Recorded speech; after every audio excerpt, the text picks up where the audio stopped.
স্বামী স্ত্রীর বিবাদ মেটাতে মন্ত্রী ঘনিষ্ঠ স্থানীয় তৃণমূল নেতার সালিশি সভা। ওই নেতা আবার পেশায় সিভিক ভলেন্টিয়ার আর স্ত্রী তৃণমূলের পঞ্চায়েত সদস্যা। সালিশিতে মধ্যস্থা না হওয়ায় যুবকের পরিবারের কাছে 2 লক্ষ টাকা চাওয়ার অভিযোগ, টাকা না দিলে অপহরণ করে রাখার অভিযোগ। তারপর পুলিশ উদ্ধার করলেও অভিযোগপত্র থেকে নাম তুলে নেওয়ার জন্য ক্রমাগত হুমকি। রাতের অন্ধকারে দোকানে আগুন লাগিয়ে দেওয়ার অভিযোগ পেশায় সিভিক ভলেন্টিয়ার ওই তৃণমূল নেতার বিরুদ্ধে। ঘটনায় ব্যাপক চাঞ্চল্য। আক্রান্তরাও তৃণমূল কর্মী। তালিবান রাজের অভিযোগ বিজেপির। অভিযোগ অস্বীকার তৃণমূল নেতার। অভিযোগের প্রমাণ আছে প্রশ্নমন্ত্রীর। প্রশাসন দল দেখে কাজ করে না, দাবি জেলা তৃণমূল নেতৃত্বের। মালদার হরিশ্চন্দ্রপুর থানার নারায়ণপুর এলাকার এই ঘটনায় শুরু হয়েছে রাজনৈতিক চাপানোতর। নারায়ণপুরের বাসিন্দা গোলাম রসুলের সঙ্গে বিহারের পূর্ণিয়ার রিজওয়ানা পারভিনের সঙ্গে কয়েক মাস আগে বিয়ে হয়, কিন্তু স্বামী স্ত্রীর মধ্যে অশান্তি লেগে থাকতো। আর সেই অশান্তি মেটানোর জন্যই মেয়ের বাবার বাড়িতে গত আগস্ট মাসের 23 তারিখে সালিশি সভা রাখেন তৃণমূলের স্থানীয় পঞ্চায়েত সদস্যের স্বামী তারিক আনোয়ার। আর সেখান থেকেই ঘটনার সূত্রপাত।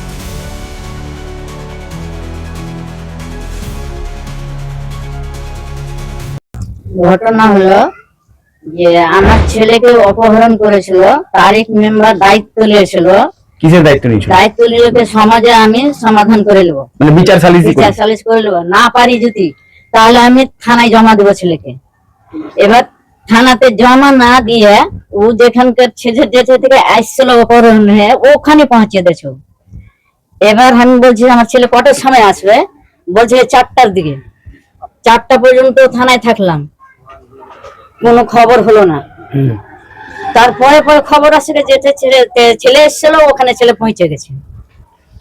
এবার তারিক মেম্বার এসে বলছে আমাকে যে তোমাকে যে বললাম যে 2 লাখ টাকা দিয়াও, তোমার ছেলেকে তোমাকে দিয়ে দিচ্ছি।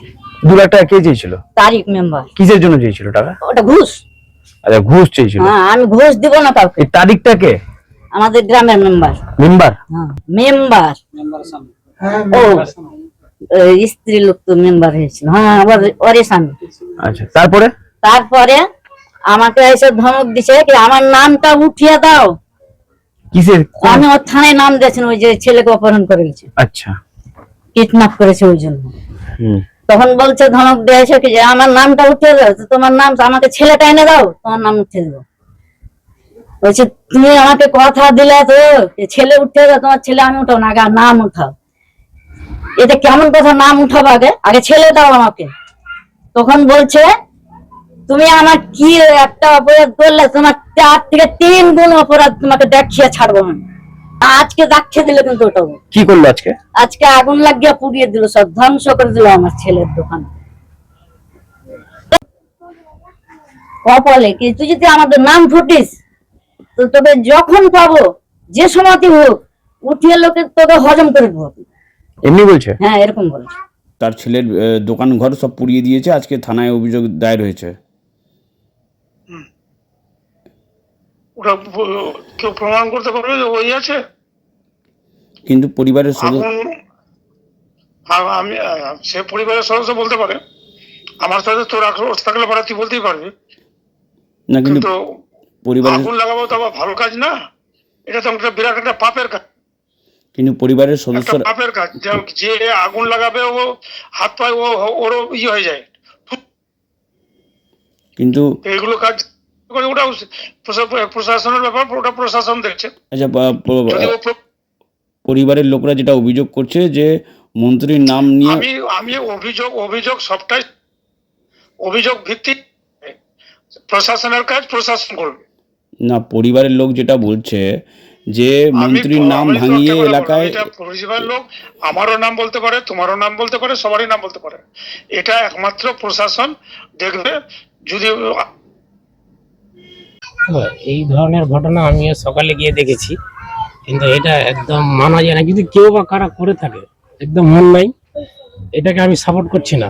যদি কেউ করে থাকে এর তদন্ত হোক, আর উপযুক্ত শাস্তি আমিও চাই। কিন্তু আমার উপরে কেন করছে, আমার উপরে কোনো ষড়যন্ত্র থাকে বা কেন করছে সেটা বলতে পারছি। কিন্তু তাহলে আপনার বিরুদ্ধে অপহরণের একটা অভিযোগ তুলেছিল এর আগে কিছুদিন আগে। ওটাও ভিত্তিহীন, ওটাও তদন্ত হোক। ওটা আমি বলছি যে আমি সবসময় সাপোর্ট, আমি এগুলো একই নাই, আমার এগুলো কোনো কোনোদিন রেপোর্টও নাই, এগুলো কাজ কোনোদিন জীবনও হয়নি আমার দ্বারাই। বলছি সালিসি সভা বসাতে চেয়েছিলেন, সালিসি সভার মাধ্যমে 2 লক্ষ টাকা চেয়েছিলেন পরিবারের কাছ থেকে, এমনটাই অভিযোগ করছে পরিবারের সদস্যরা, কি বলবেন?